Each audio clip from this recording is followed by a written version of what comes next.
All right. Welcome back to the Board Drill Podcast. As always, I'm your host, Kyle. Tonight, we are without Matt. This is a Mattless episode.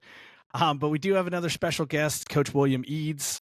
He's the OC and quarterbacks coach at Gardendale High School in Alabama. Coach, welcome to the Board Drill. Appreciate you, man. Thanks for having. Yeah, there you go. Got the applause. I've seen that on y'all's episodes. Yeah, it's our little mini soundboard we use. We're very proud of it. There you go. We try to act like it's production value, but it's not. No, man. I appreciate go. you having me on. I'm just always excited to talk a little ball, especially over Thanksgiving. Been putting up Christmas stuff all day, so ready to do something different. Yeah, I can tell you're in the playoffs because my wife put up Thanksgiving stuff about 3 days after Halloween. So here in my household, it's been up. Yeah, no, we're actually out now. So I've been just doing stuff around the house all week, trying to stay busy. So yeah, absolutely. So Coach, I know tonight we're going to talk a little bit of tempo. I'm super excited to hear about it. Offensive guys, if you're listening, he's going to talk some tempo, and I'm going to give a little bit of the defensive perspective as we talk back and forth. So, Coach, I'm going to go ahead and let you share your screen, and we can kind of take off from there. Let's see. While Coach is loading, if you haven't done this before, if you're listening to our podcast for the first time, please like and subscribe if it's on YouTube. It's huge for our channel. It allows us to get some new and better things. So, again, if you're listening, if you're watching, hit like and subscribe. Without further ado, Coach, let's roll. All right, cool. So like Coach said, I'm the offensive coordinator at Gardendale High School in Alabama, just north of Birmingham. And we're going to talk a little tempo. So one thing that you'll see at the bottom, we talked to our kids about when we kind of first started doing this, is that word relentless, tempo. And for us, that was more to teach them, like, we're going to do this all the time. Like, it doesn't matter. And from a coach's standpoint, we're not, but the kids think that 100% of the time, whether we're up 50 or we're up 7, like, we're going as fast as we can. And so from my point of view, I wanted them to be able to go one speed. And then I can control that because I'm the adult in the room, and I don't always act like it sometimes, but that was kind of our idea there, is just we're going to go as fast as we can all the time. And it's definitely a learning curve. That's not something that you're doing yet. It's probably took us about a year and a half to really, like, not the kids to buy into it, but just for them to learn how to play that way. And that was probably the biggest issue putting this in. But a little bit about me. I got my wife and 2 boys.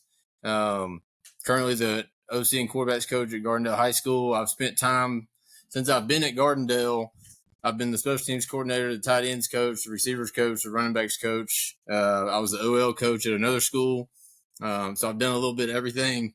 I was telling Coach I work for my dad, and so I also do all the equipment and all the social media and pretty much anything that he mentions, I'm just say yes. I need to learn to not say yes to everything, but definitely has been a good experience because my first year working for him was my second year coaching. And he was like, "You got special teams," and I was like, "Okay." So, but that helped me to get some responsibility and learn, kind of being thrown into the fire, if you will. But I played football at MTSU. I graduated in 2016, so it's been a while now. But those 3 names there, Rick Stockstill, that's my guy. He was our head coach. He's at Florida State now. Yep. Tony Franklin, everybody knows him. And Buster Faulkner, those are our 2 coordinators. And that's just kind of coming up. That's who I learned football from the most, just being around and listening. I was a long snapper, so I didn't have much to do at practice other than I knew I wanted to coach. So I was like, I'm going to hang out and try to learn a little something from these guys. And obviously, Coach Stock's got a good career, and Tony, and then Buster doing a good job at Georgia Tech. So still try to stay in touch with those guys and just bounce ideas off of them. It's a different ball game when you're coaching 3 to 5 stars, but definitely some things you can learn from those guys. So that was a good experience for me. But with the tempo stuff, this is kind of why we started doing it and why we stuck with it. The kids love it, and it's something that they can buy into versus us just running plays. So they're always every week like, are we going to go fast? Like, yeah, brother, that's what we do. And there's times where, hey, like this week we may not do it as much, or for me, I may slow it down. We need to control the ball a little more, that type of stuff. But to the kids, like 100% pedal to the floor every day, every game. And it's still a work in progress. You still got times where you're like, hey, we should have gone faster, or we went too fast. So it's just for me too, learning kind of how to call games that way. And we've gotten a little better at it each year. So it's been good for us. I think in high school especially, it creates tired and unsound defenses. If you're playing somebody that got kids going both ways, make them run 10 more plays in a game, that may be the difference. That's true. The big boys up front obviously going side to side and can't really get subbed out. And so and I think probably the thing that attracted me to it the most is when I started thinking about, all right, how do these rules, the high school rules, benefit the tempo game? Because you see guys in college doing it, and like Ole Miss, for example, or Tennessee. If you're playing Tennessee that week, that's all they talk about on ESPN is how fast they play. And so everybody knows, which in high school we have huddle that's chopped up. And unless you're going to what in Alabama, we have NFHS broadcasting, which I think most states do, some sort of broadcasting. But unless you're going and watching those, like you may not even know until game time that's how we're going to play. And so and I've been shocked. Like we played a school last year at the end of the year that we've always, had real close games. And I was kind of shocked that they're one of those that has like 15, 20 coaches. I was kind of shocked that they seemed surprised that we were playing that fast. And so, I'm going to give a little hint here. If you're from a defensive spot, if you're a coach watching huddle, check the chains in between. If you see them snapping the ball and the chains are still moving, they're an up-tempo team. That's a good way to pick it up. And I like that when when they don't get the chain set. I'm always yelling, and somebody on the headset be like, "The chains aren't set." I'm like, "I don't care. I don't care if their chains are set. Let's go." Yep. But it's always funny to me. Like, did y'all have no idea that we were doing this? And I guess you would if you just watch huddle film. You wouldn't know that because it's so chopped up, and so. And then the sub rules. We'll sub in and out when we're doing this. We're mainly 11 personnel, but we're getting a little 10, a little 12. We've gotten in a little 13 at some point. If you got those guys, and so, but our guys know that we're going fast, and so we'll get on. They'll hear the play call as they're running out there and get lined up and go. And so that's been huge for us. There's been times where we get 12 on the defense, and times where there's 12 and they don't call it, and I'm screaming. But another thing, the defense, for the way that we do it, they got to defend lots of different looks in a short amount of time. So I'm gonna get into this in a little bit, but the main focus that we spent a lot of time on, and that we use these to teach the tempo. We call them fastballs. We're just like one word calls.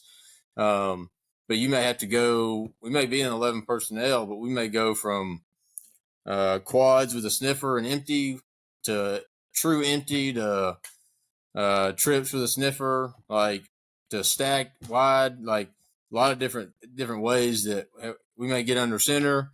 And so you got to defend a lot of different looks in a short amount of time. And we've got a pretty unique way of calling formations that we can kind of line up anybody we want anywhere. And so that's been good just from a formation standpoint, just because you sit and talk to a coach, we got all those gaps covered up and stuff. But when you get that 15, 16-year-old out there and they were just in empty, well, now they're in 10 personnel, 2x2 stacked, and then the next play they're in empty with quads with a sniffer. Like, stuff that you don't see day in and day out. And so I think that's been a big advantage for us. I'm at a school where we've had fantastic athletes in the past, that they always tend to play defense for a while here. There was a time where we had like 11 dudes on defense that ended up playing college football,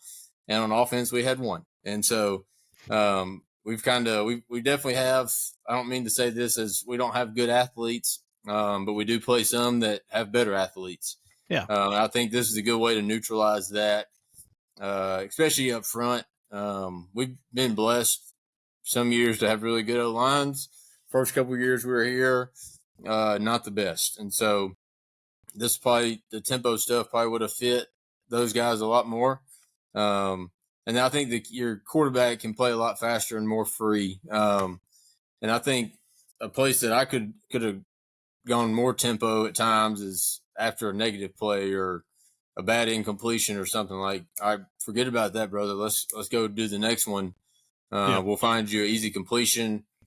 They'll leave somebody uncovered, give you an easy handoff, something like that. So I think it helps those guys. And so I've been the coordinator here for 3 years. And the year before that, we were like 12, 13 personnel all night, running duo and stretch, which we still run. But it was a kind of a shock to their system, if you will, as far as this is how we're going to go now. I know we used to do that. There's nothing wrong with it, but we're going to do this now. And it's just really, I kind of taught them it's just another tool for your toolbox. Like, yeah, there's going to be games where we need to slow it down. But let me do that. Like, it's hard to like just say, hey, we need to go faster, because that's hard to practice it. Absolutely. And that's something I was going to talk about too, is how we practice it. And well, hold on, Coach, real quick. Yeah. Let's go back to that last slide. So, from the defensive perspective, I've been a DC at a school that goes ultra fast, right? The OC was a hypo guy. He was a hypo disciple through and through. I mean, they did the wide splits. It was like ultra fast in practice. The one advantage it gives to your defense is when you go ultra fast teams don't bother them anymore. That was the one thing we saw every day in practice. So when a team went up tempo on us, we had sometimes our kids are yelling, you guys are still slow coming, they would line up and call play and they do a quick check with me and our kids are laughing because they have the call. So, I think it teaches the defense also to speed up and to be able to handle speed pretty well. So when you see those teams defensively, you're like, oh, we do this every day and we do it way faster. So we can do our one word calls as well. So that's another hidden advantage I think people don't realize. Like, yeah, it definitely helps your offense, but I do think it helps your defense when you get into big games where they want to do tempo as well. Yeah, and when we first started doing this, so I'm going to talk about how we practice this against our defense. But the quarterback I had, probably the best, if not at least top 5 athletes in the state at the time. And he was not a fan. Like, he didn't tell me he wasn't a fan, but you could tell, like, he was letting everybody get set, which I guess if I ran a 4.3 and could throw it 65 yards, I probably would too. I just want everybody to be set so I can make you miss. Which he did. Hey, he scored a lot of touchdowns that year. And so, but even then our defense was struggling with it, like in practice when we first started. And I think there's kind of a persona that is going to hurt your defense in a game. And so I'm pretty cognizant of that. I think, if I think back, I'm sure our DC would say different, but there's only one drive in my time here that I look back and go, that was a little too fast. And like, we didn't move the ball. We went 3 and out, like, quick. And so that was, I think they saved us with a penalty and we got a first down. But I remember at the end of that drive, like, dang, we should have slowed it down a little bit right there. When we get to when it's 3rd and 10, we probably should not go as fast as we were. Let's give the defense a little break. But that's absolutely an advantage, I think. And then as we've gone, our defense has kind of picked up to it, and sometimes they whoop our tail in our pace period. Sometimes we whoop theirs. And so It's And I been think good when it for both becomes of your us. personality, your defense is okay. Like we were okay with it. Like sometimes they did. Sometimes they went 3 and out in like 30 seconds. And we're like, hey, Yeah, this is how we play, guys. Let's go. yeah, And because it became the mentality of our whole team, it didn't bother the defense if we had to go out there in 30 seconds or 3. I mean, it wasn't very long. They scored fast. So yeah, we never got big breaks, and that's just who we were. We were like, that's fine. We're going to be relentless too. Every time, our goal, and we literally, our kids would have contests during a game. Who could get off the field quicker? yeah, Could we make them go 3 and out as quick as you guys can go score? And it began. You'd had our offensive and defensive guys talking smack to each other on the sideline, like in a really positive, competitive way.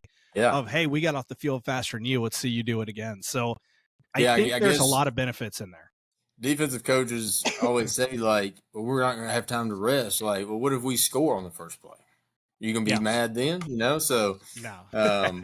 absolutely, I think that's a good advantage. That's a Yeah. good point. So we have a couple methods that we use. Obviously, everybody will repeat the previous play, and it's something my receivers coach is always like, "Bro, Bohica that." Like we just and like I need to do that more.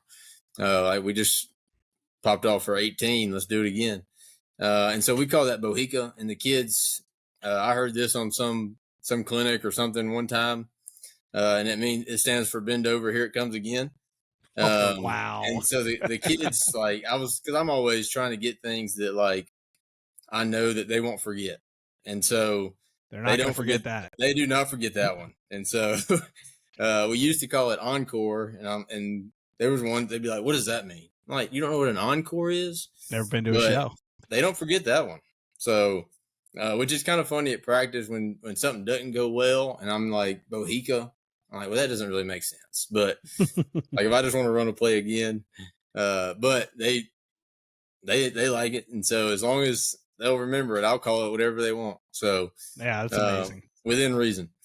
But another thing that we've done a little bit we call it a play it series. So coming off the sideline, I'll just say, hey guys, we're going to do a play it series, and that just means we're going to stay in the same formation, and that kind of allows us to go at the speed we're trying to go, but maybe have a little more game plan specific call, a little longer play call, and that way we're not sacrificing our tempo to get to a certain call that's going to be, 6 to 7 words. Now we just cut that down to 3 words or something. So that's something we've used a little bit. And then so the way we do that is we'll go play it series, and when we install this, I'll talk to them about, all right, we're going to do play it until you see a new formation.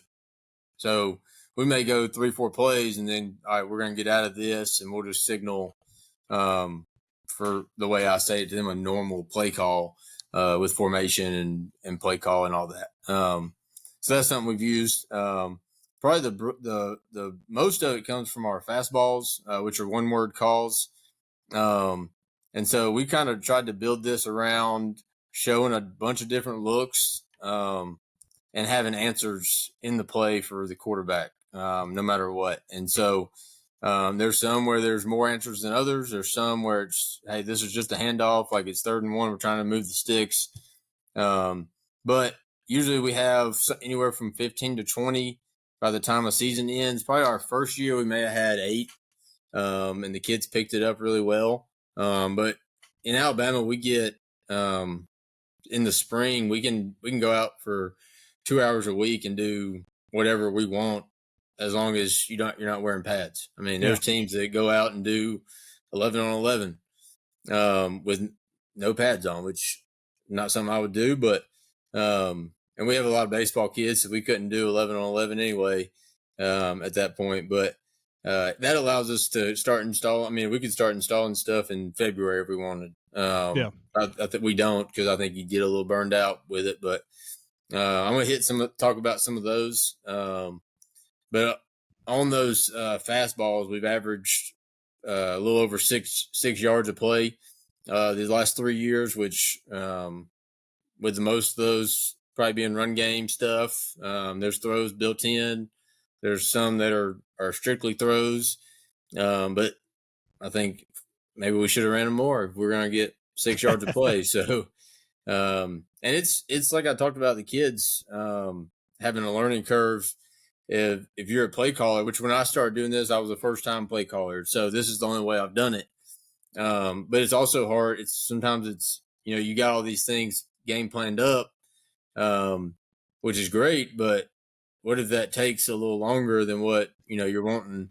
And then you kind of, when you get into a game, you forget about something, and same with those. And so I think last year, like I really made a step up in that, just like, and something I did this year was like, if we got the ball first, like I told our coaches, like, we're going to go fast no matter what. Like if we lose 4 on the first play, we're going fast. If we lose 4 again, we're going fast. Like, what are we going to lose? We're just going to have to punt it if nobody on the defense is tired. So that's something that I think that I got better at as a play caller in this tempo system, was just doing it more. And so that kind of, took us a couple years to really get it going, but that's with anything, I think. So, and then we just generally go fast. And so, like I mentioned earlier, like if I want to control the clock, or our defense was on the field for 12 plays and we need to hold on to it a little more,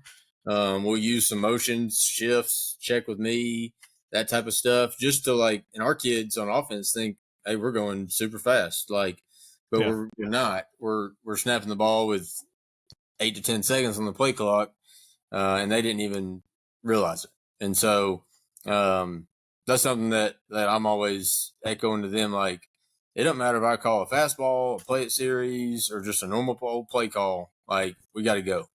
And that's still something that we're continuing to get better at, and trying to improve there. So I was going to talk about kind of how we teach it, and then kind of how we practice it.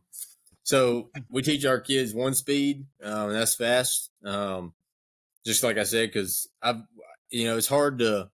There's a lot of places that say we want to play fast, and then they mention it one time, and that's it. And when I've been on a staff that we did that, and I'm like, we can't really. And then we go into a game and we try to go fast, and the kids don't know how to. Yeah. And so that's something that we had to teach, was the fundamentals of how to go fast. But you have to practice it daily.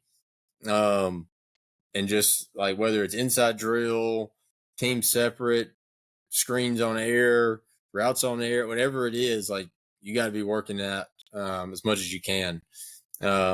One big part, and this really, for some reason, OL coaches are the worst about this. And my dad's our O-line coach, and so I always, like, at practice, I could say it jokingly, but I'm not joking, about coaching on film, not on the practice field. Like, if we're filming everything. We got one of those huddle cameras that films the whole practice. We got drone filming every team period. So, like, if we did it, it's been taped. And so let's get up when we get here in the morning. Let's coach it on that, not on the practice field, because we're wasting reps. If we get up there and talk to the right guard about his step was 6 inches too short or something, like, let's do that on the film, not on practice field. We used to do that. And what I would tell the coaches defensively, because the offense was going so fast, was, if it's important enough that you have to coach it in that moment, sub the kid out, coach him on the sideline. Right. Yeah. And I said, look, it's not going to hurt us, because now the backup's getting more reps, and that's okay. So I said, make sure that we don't impede the offense, because this is our style of play. Sub the kid out, make the coaching correction, put them right back in. And Absolutely. We found out that we actually got more reps with more kids that way. And so we actually built better depth by doing that. So I'm a huge fan of, if it's not a huge coaching thing, and, if you can do it in one word, do it in one word. But if it's something that you got to coach, sub the kid out. Don't hold up a drill or a team time or anything like that. Yeah. Yeah. And there's things like, if a slot receiver cuts his dig at 8 instead of 10, like, you can make that correction with a couple words, and it doesn't slow us down. But for some reason, the OL coaches get in there and have to demonstrate in front of everybody, and so I'm like, we got to do that on film, guys. So that was a big part. And so, again, the learning curve, like, coaches sometimes are used to doing that. And so that's something I have to harp on a lot at practice, is like, hey, guys, let's watch that on film. we got it on film. We're going to be here in the morning to watch it. Let's teach it then. So, and another thing there, I mean, kids, when they're in the heat of it and they can't see what they just did, they're really not, that's not going to stick to them. You know, they go, you were on the center of his breastplate instead of the right. Like, he's not going to think back to the previous play and know that. And so it's actually, for us, I think it's better when we can come back in the morning, we can sit there and watch it and say, look at what you did. This is what you need to do instead, and get that fixed. So I think that kind of helps all that. But definitely the tempo, which is what we're talking about. So some fundamentals that we teach our guys, and this is something, especially the big guys, I have to stay on them all the time. They want to make their calls while they're standing up, and I'm like, get down in your stance. All right. And I'll just say something to them like, what did I just say? And they'll repeat it back to me. I'm like, see, you can still hear, you can still talk when your hand is on the ground. And so that's kind of been like everybody, the skill guys will be set, ready to snap it, and OL standing up. I'm like, all right, guys. So the OL was probably the biggest one that I've had to work with on the fundamentals of the tempo. But it starts with the center. I teach him to find the side judge. And he needs to know kind of where the play ended up so he can be close to whether it's the right hash or left, or just kind of guessing, I guess, if you will, about where the ball will be set. But then he needs to be on the yard line of the side judge. And our O-line, they get the communication from the quarterback, and so they're not having to do anything other than just listen, get set, and fire off the ball. And so, which sounds easy. I know it's hard. I've never played it, but I've coached it. But then all the other O linemen, they just follow the center. So if I'm the right guard, I'm watching my buddy to the left of me. Wherever he gets set, I'm getting set, getting my hand down or getting down in my stance, whatever that is. And then it gets set as soon as the center gets his hand on the ball, and we're ready to roll. And so that's probably the biggest. Those big boys, they don't necessarily love it. They like that the defense is tired and they can get a little push on them, but you got to kind of stay on them, especially at practice of, all right, we don't have to stand up and point and talk, and we can do that while we're down in our stance. Which we got, our tackles will be in 2-point. So that's a little easier for them to get down in that stance, and they're not going to be down there long. I promise you we're going to snap it pretty quick.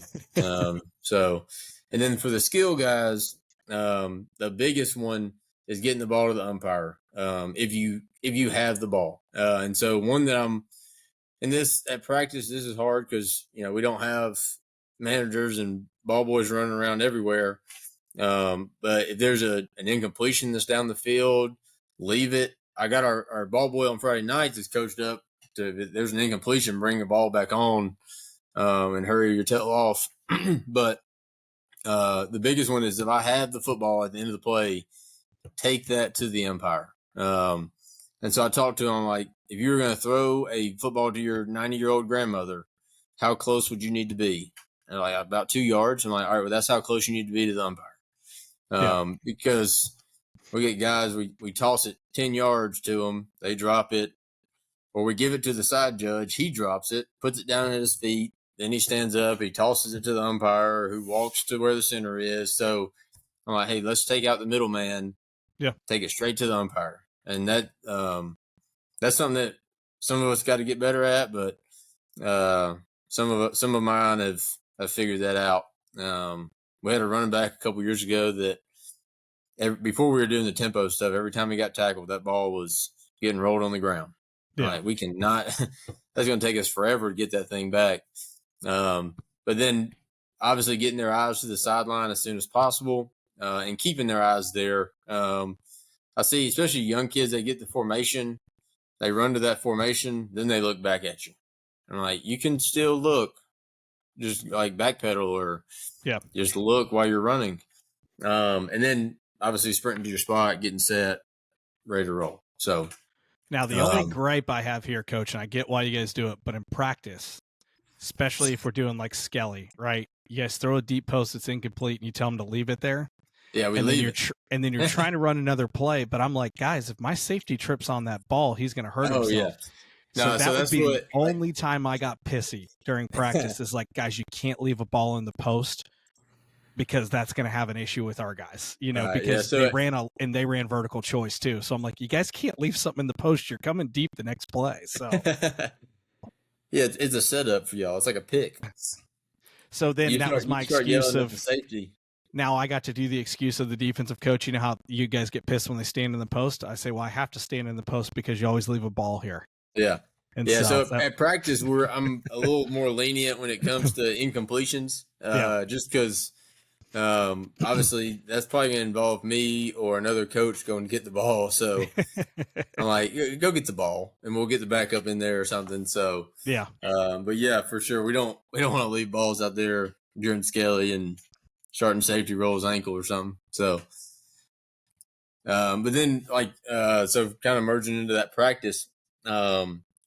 So as soon as we step on the field, we'll get a little pre-practice screen period where we're just hitting all our screens for the week. Or if this is like an install time, we'll be hitting the screen of the day or whatever it may be. But we're trying to get 4 plays in about 45 seconds, and so that's pretty easy because somebody's out there spotting it and they snap it and they kind of get in the routine of it's going from the left hash to the left middle to the right middle to the right. But it does teach them, hey, this is the speed that we're trying to go at, and it kind of gets slowed down a little bit with the 2 sometimes because you got a bunch of freshmen in there sometimes that it's week 12 and they still don't know the first play. But that's kind of how we're starting our days with our pre-practice screen tempo period. And we just call it screen period, but it kind of gets their motor going. Just, all right, this is the expectation for the day. And it allows us to get basically a walkthrough rep of our screen stuff, but doing it full speed. And so that's been good for us. Then we'll go to flex or warm up after that. We'll get a little before our screen period. We'll get a little indie warm up, just so we're not going straight like sprinting routes and stuff, getting hurt. But which they're 15, they ain't, they don't need to stretch, but we still do stretch. So we go to our flex, and then we'll come together as a team and we do a pace period, which I think is pretty cool. I don't even remember who I got it from, or we may have come up, I don't know, but we'll go ones versus ones for 3 plays, and we're going as fast as we possibly can. And so usually we'll call something out of a huddle, just like we would on a drive. We'll hit the first play, and then we're going a fastball and a fastball. And then as soon as that third play is over, the 1D will sprint off and the 2D will sprint on. And we'll get 3 plays, 1-0 versus 2D. Then the 1-0 will sprint off and the 2-0 will sprint on. We'll get 3 plays. Then the 1D will come back for 3 plays again. And so it kind of allows us to get a lot of people reps. It takes about 3 minutes. And we're getting 12 tempo reps, which I think has been huge. And again, I've got those scripted. And so as soon as I call the play, we wear headsets at practice. I'll say to my signal guy, all right, call blue next. So it's like ultra fast, faster than we could go in a game, but good for the defense, like you said, good for us. And so I think that's been really good for us. Now is defense running their stuff there, or is it scout? They are, yeah. That's just a competition team period, yeah. And so towards the beginning of the year, spring ball, we'll let it be live. I mean, not the quarterback obviously, but we'll let that thing be live. And so that's been good for us, I think, because everybody's getting 6 reps, but you're not getting 6 in a row necessarily. The only ones that are getting 6 in a row are the offense. Yeah. And so that's been good for us. But one thing that I started doing this year, because we get into like our scout periods and stuff, and it gets a little sloppy and a little slow. And we're calling, that's not a time that we're working our fastballs or our play it series and stuff. We're working things that we've game planned. And so we started having a coach that he counted to 12 each play. And if we didn't get it snapped, like, so at the end of the play, he started counting in his head. He'd get to about 9, go 9, 10, and then we got to have it snapped by 12, or we ran like a gasser for each one, which I think throughout the year we ran like 2 gassers, and then they were like, we're not doing that again. So yeah, you only need a few to get that in motion. Yeah, and so that I think like that was good versus me just yelling go go go, because it's period 18 and you're like, all right, coach, we've been going, and so that just kind of gave them something like, I do not want to run a gasser after period 20, so let's just do what the crazy dude says, and maybe it'll work out. So, but then we use it during 7-on-7 inside, team separate. You got to do it at all times. And those are hard from a kid standpoint, because they don't see it as team. They see it as a little 7-on-7 or a little inside. Yeah. But and it's more so from my standpoint, just getting it called faster. Like, as soon as that ball gets thrown, we're going to start signaling the formation. Because I always, like, quarterback, if the ball's not thrown to you as a receiver, obviously you got to block for the guy. But once you're done, like, let's go ahead and get the formation. Let's get rolling for the next one. So, but I think that's all been good for us, especially our pace period, just because that's how we start the day.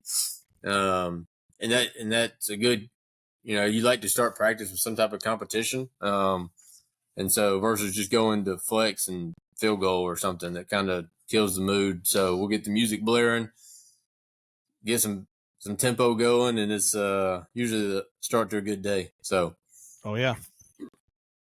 And so kind of how we installed this, or how we do now. So we spend like 3 days just on formations and motions. And so we'll start a little bit before spring break.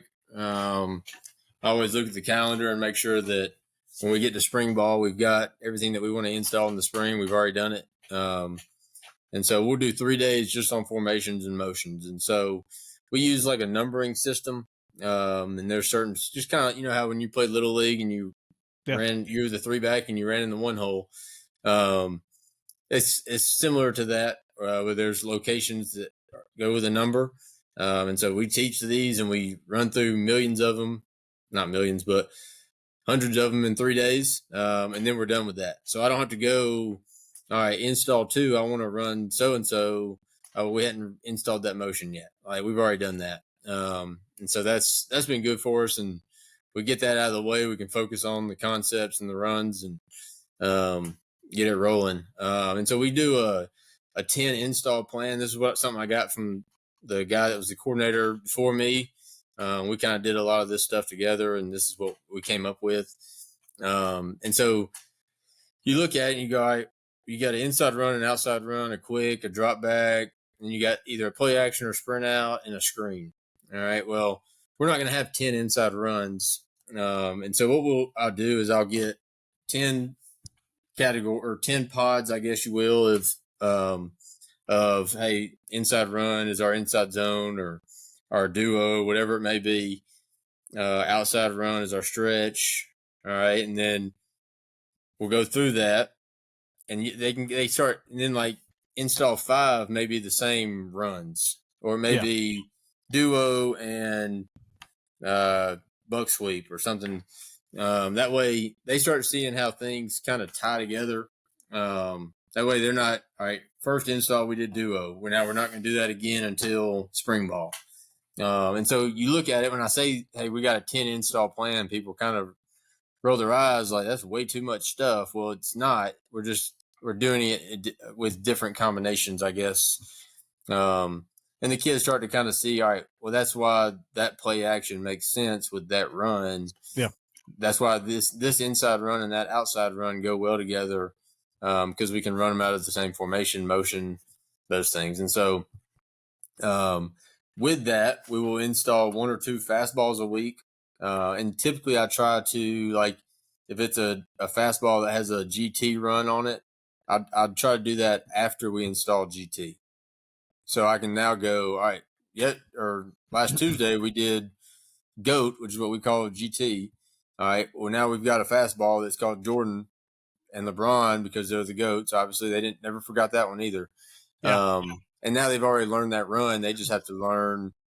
Skill guys have to learn what that formation is and if there's a motion, that type of stuff. So that's been kind of good. And usually I can go, hey, remember this play we ran a week ago? All right, we're not going to call that 78 stack goat right. We're going to call that Jordan. Yeah. And so, and it kind of makes sense to them. I guess maybe in today's world, they're all, that instant gratification. They want something quick and easy. And so maybe that's why it's been pretty easy for them to remember. But then again, when we're installing, we use that during our 7-on-7 inside team separate stuff. So, but a couple examples before we get into some film of our fastballs.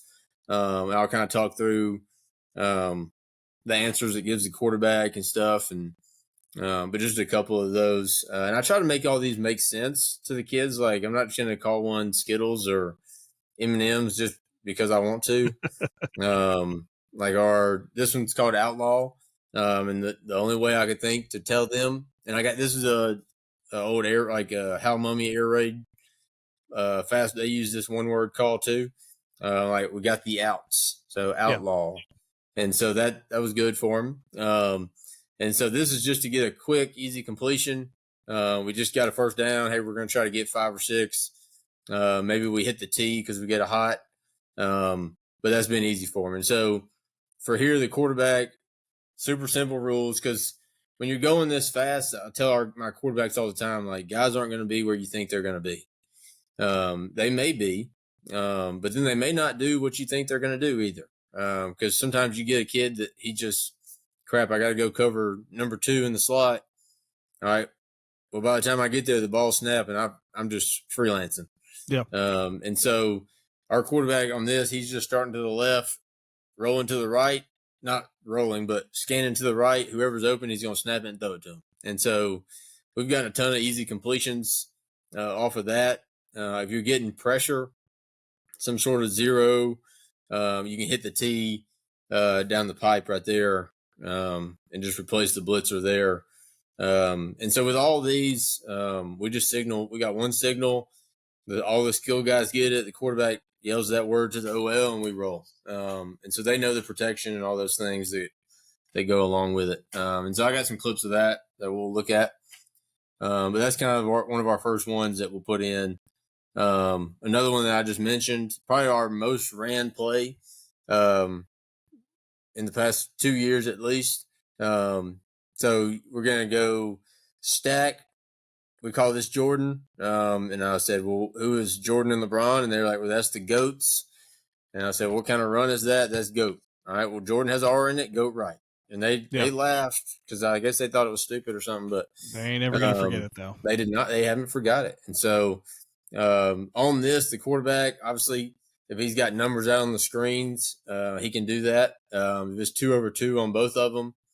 And I always talk to them about if a guy's past 8 yards, he don't count. All right, we can throw that screen out there. Hopefully our X or our Y or whoever's in the back of the stack can make him miss. If we can't make a guy miss from 8 yards, we're probably not winning the game anyway. But so he's got to glance out at those. Just give me a quick count. All right, if we got good numbers out there, dump it out there. If not, we're gonna work the run. And I always catch myself telling them, if not, hand it off. But I have to remember to tell them work the run because you can also get a pull on the backside. Yep. And keep it yourself. And so that's something I think you get a lot of answers for. GOAT's probably or GT, we call it GOAT, but our GT's probably been one of our top 2 or 3 runs past couple of years, and so it ends up being one that we run a good bit. And then opposite direction, we got LeBron. And so when I install these and I'll show them these pictures, I always put the actual play call. So for this, we would call this 78 stack goat left. And so that kind of helps them kind of tie that together. Especially if you get a kid out there that doesn't necessarily know another kid can go remind him, hey, it's 78 stat goat left, and we can get that rolling. So, and then what's that? No, sorry, I was just coughing. Okay. Okay, I got you. Another one that we kind of installed towards the beginning. So our inside zone, we call it Colt. And so the Colts are blue and white. And so this is blue and white. And so on this, the quarterback's got a couple different options. He's got a gift over here with the Z that he can just pop that out there, which could convert to a fade if it's press. He can check that, just dump it out, got an easy completion. Obviously, we can work the inside zone with the read on the backside. You got some pre-snap hitches over here. And then the one that we've actually gotten a whole bunch of is this little pop here by the H. And so we'll do this out of any personnel. So that could be our tight end there. That could be our little bitty slot receiver. All right, if you're going so fast, they really don't have time to go, hey, that's number 8, not number 11.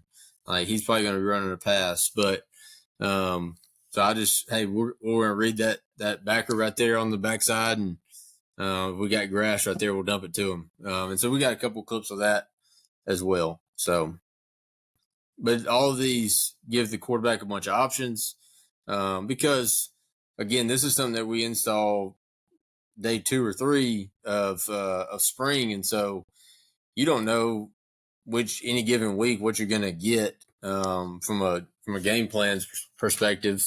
And so this has got just answers built in. And whenever we come up with a new fastball, we always like, all right, do we have answers? Because we don't want to call one that just ain't going to work no matter what. Yeah. Because obviously that's doesn't score points. So, and then I got, I'll put this back up in a little bit, but my contact info. And so I got some clips here. You got anything while I'm pulling that up? No, just coach, if you're doing huddle or quick cut or whatever you're using, looks like huddle probably, just slow-mo the clips. Okay. If you need the hotkey to do that, it's just holding on the down arrow. Right. Yeah. We just found that when you slow-mo them, they show up really, really good on the replay. Okay, cool. Yeah. So right here, I did like you'll have to unshare and then reshare the screen. Oh, I got you. Because I think it's just the there we go. There. There we go. Is that it? Yep, I got it. Cool. All right, so I put on here like a drive. Just like we mentioned, if you watch huddle clips, you can't tell necessarily how fast or slow somebody's going. And so I pulled this off of our NFHS broadcast, which our guys do a great job. Shout out them. But just so you can see kind of how it goes in a drive. So this is play 1 of the drive. We get a little swing pass to the back. Tries to make him miss 8 times, but our center is about to come in 69 right here. And you can see him looking to the side judge, which this kid, one of my favorite kids I've ever coached, like he was going to run through a wall if I asked him to. And so he always was doing things the right way. You can see number 1 sprinting back. The play that we just looked at, blue and white. So this is blue right here. So we're going to have a hitch. Actually, this year we were doing, one year we ran bubbles with it. Or hitches here. Oh, my bad. Sorry, this is not the one I looked at. We're going to look at that one in a second. So, this one we have a stretch to the boundary. We got a little shoot to the field. And so I'm teaching the quarterback, hey, glance out at that shoot. If you've got it, pull it, throw it. If not, just work the run. And so this is another one of our staples that kind of pops up. We get a ton of completions to that shoot. But right there, we pop a run, first down. 6 does a pretty good job of getting the ball back to the umpire. And we're moving. Oh, I think you threw it a little far there, Coach. What's that? I don't think he applied the grandma roll right there. Oh, no. He was a little far away when he tossed it. Well, maybe his grandma might be a really good athlete. Yeah, I'm just picking on him a little bit. So right there, if you look at the clock, we're at 9:47. And so in this team, so I will go back and watch some NFHS. They like to look at the sideline for a long time. And so right now we're at 10 seconds. I'd like maybe a little faster, but about 12 seconds. And so this is the one we were just talking about, blue. So right here we have a gift, which I would say, hey, let's take that. If we got it, we got an inside zone call, and then we got a little pop. And this quarterback loved throwing that little pop, and maybe shouldn't have here, but he loved it. He's good at it, but he's got no middle safety. He's late on it, so. And so this is a time that, in my mind, I watch this and I go, all right, we should have gone fast again. Because as a kid, you stand there and you go, dang. Like, I mean, you just stand around for a second. Like, yeah. Let's hurry up. Let's run the next one. But I didn't. We still get pretty quick. Don't like that we're walking back. And that's something that I go, hey, all right, if I just called something quicker, those kids would have been running back and gotten it snapped and let's go. Yeah. But sometimes you get in that point of a drive. So we're going to get back into it.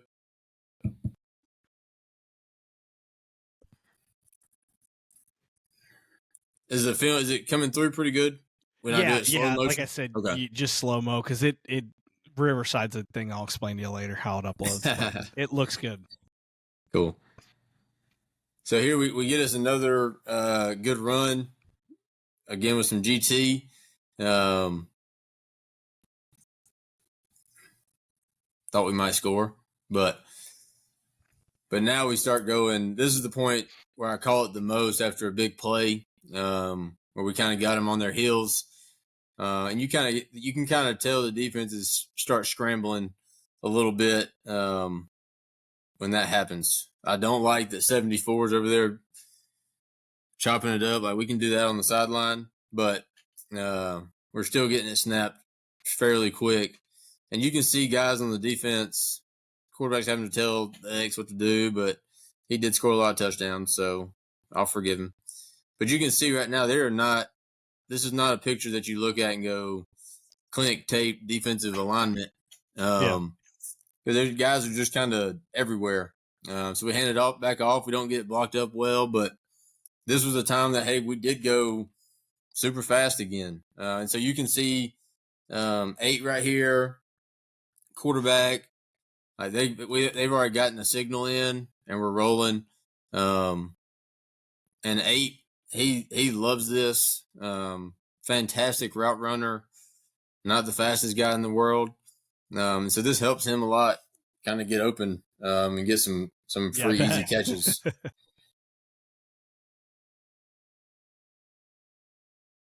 So this was a time that, hey, it didn't go well, and we did it again. We did something else really quick. And so you can see right now, I'd say, like, my left tackle's not down yet. Like, let's get down, but still the whole right side of the D line is not down. Yeah, they're 3 yards off the ball. Yeah, and so, which this team, we played them for the region championship 3 years ago, and we ran a quarterback sneak to like the go-ahead touchdown with 19 seconds left, and then went for 2. But we're lined up for the quarterback sneak, and we don't run a lot of under center at the moment, and they're just looking at the sideline. I'm like, okay. So we got them. We scored and won, but that's always what I want to see. Is like guys standing up or just now getting in their stances, and they can't really like get their bearings about them. So again, running back still on the ground, and you can see quarterback has already gotten a signal right there, and we're rolling. So, because this turns out to be a big one, touchdown here. So right there with the O-line, let me go back just a little bit. Like, I'd like for them to kind of be set with the center instead of just standing around. They're close, but I'd like for them to already be able to get down in that stance. And you can tell, I mean, we should have snapped this ball probably right now. and you got 53s not looking. They're not in their stances. He doesn't know if he's supposed to be out there or not. He's not looking at the receiver, and so turns out to be pretty good. By the time we snap it, they do turn around and they're looking, but it's not as easy as when you're set. Yeah. And that's why you let number 0 not know all the plays, because he can do that. So, but again, that's a drive that, 70 yards. We started at it.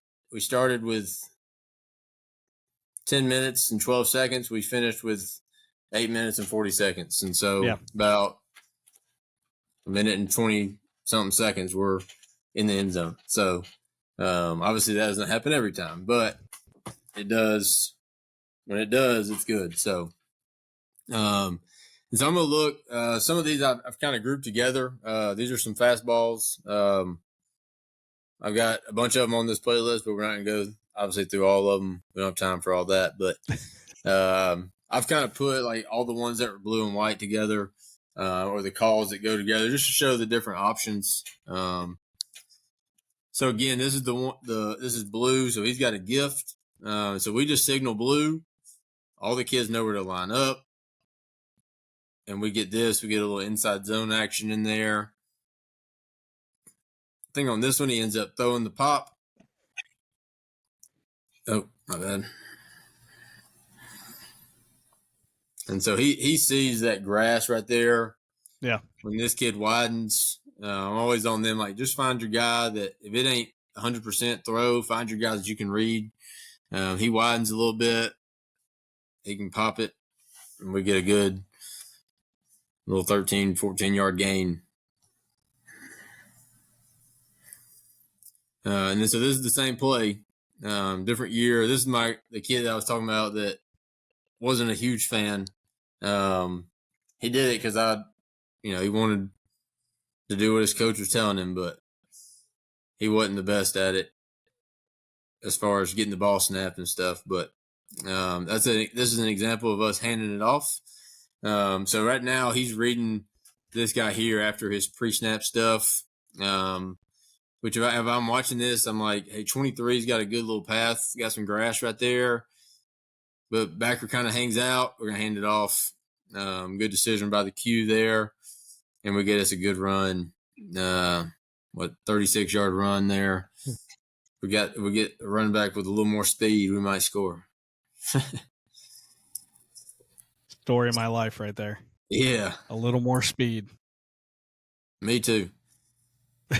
Again, same play. And all these are the same direction, but we do run it to the right as well. And so, like I said, he was going to throw it come hell or high water.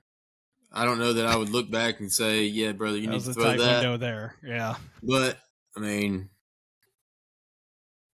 it's a touchdown. Yeah. And so, put it in there, though, yeah. Yeah, put it in there. Get a little dance in the end zone. They've gotten lenient in high school with the dancing and they really have, huh? They have. We got a little choppy drone footage there. And so this is a different play now. And we've actually, in the past 2 years, we've moved on this specific play. We've moved him here just to make it a little easier to shoot. This is the one I showed earlier in that drive. But we're getting a little stretch action. And we will. So this team that we're playing, this was in the second round 3 years ago. They were in a ton of man, bear front. And so they were running cat coverage. They're going to run. If you run across the field, they're going with you. Yeah. Which I love that. But we'll when we're watching a game plan, we'll be like, all right, which fastballs at least make sense against what we're seeing? Because we don't want to, if we're running man, if we're seeing a team that's straight cover zero, that little outlaw play may not be great. Yeah. And so that's something that we wouldn't work all that week. But like this play here, you can see the backside safety running with our shoot, and that opens up for a big stretch play. And so we ended up getting hogged down because this team had, bunch of Under Armour models playing DB, but we ended up winning. So that was nice.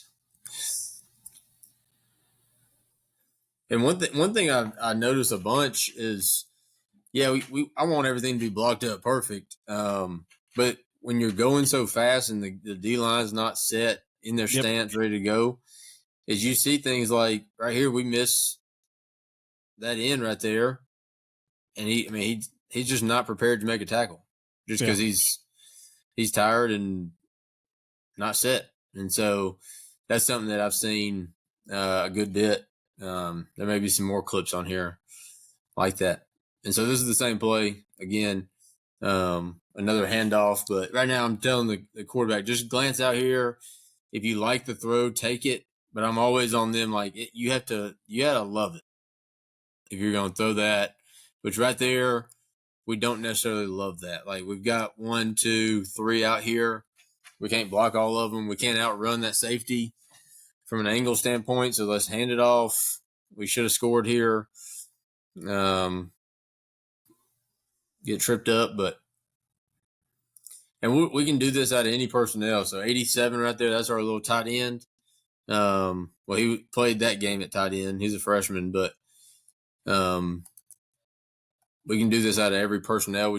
I make a conscious effort to practice it, not just out of 10 personnel, not just out of 11, but 12. And if we have any special packages that week, we'll work it out of that too. Because I've been in that position where you have a personnel on the field that you don't always have, and you call some play trying to go fast, and then it kind of kills the vibe when you got to go, never mind, we got to get so-and-so on the field. But so here's the same play. So right now we're looking out.